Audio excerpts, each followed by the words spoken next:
any law enforcement officer of another state.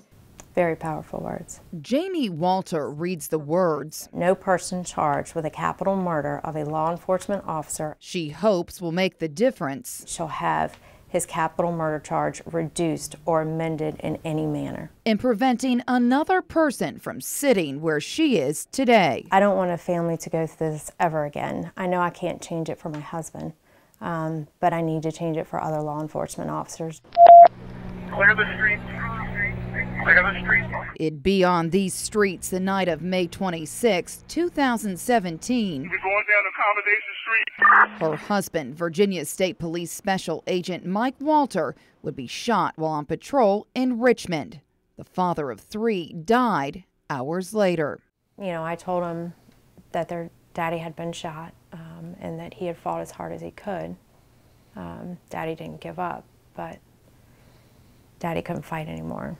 Jaime would relive the hardest day of her life exclusively with CBS 6 after her husband's killer, Travis Ball, was sentenced in October to life in prison with all but 36 years suspended following a capital murder plea deal that spared the then 28-year-old his life. And it's sickening and it's disgusting and something has to change. 300 miles away, It is wrong for people not to recognize the sacrifices they make. Virginia Senator Bill Carrico and Delegate Todd Pillion were prepared to answer this grieving widow's call. When I saw that story air, I knew that we had to do something legislatively to rectify this problem, because anyone who takes enough measure to kill a police officer is going to kill anybody. The retired Virginia State Police senior trooper. I've walked in their shoes. I've stood in Mosby and Gilpin Court. I worked undercover for a year in the city of Richmond.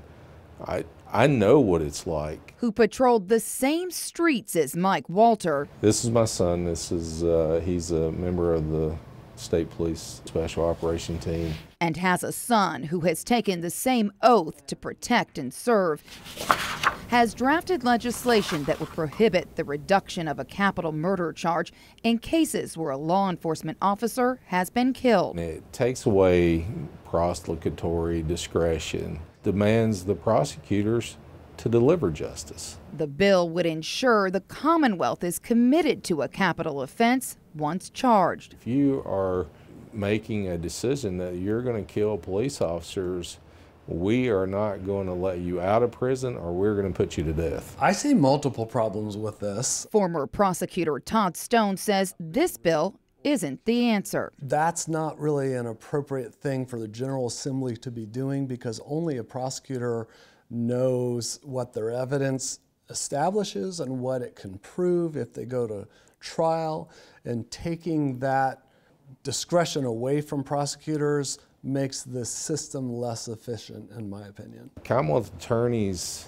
that want to have the prosecutory discretion and want to oppose this are going to have to deal with those law enforcement families when they do this. Like the Walters, who say this is the first of many steps in healing their broken family, while sending a message to law enforcement and these children.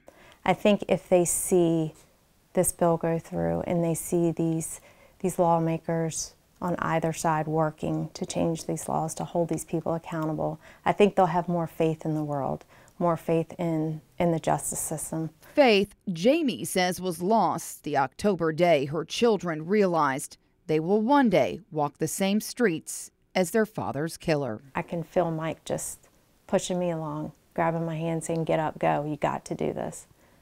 The bill has been fast-tracked and will be heard before a subcommittee tomorrow.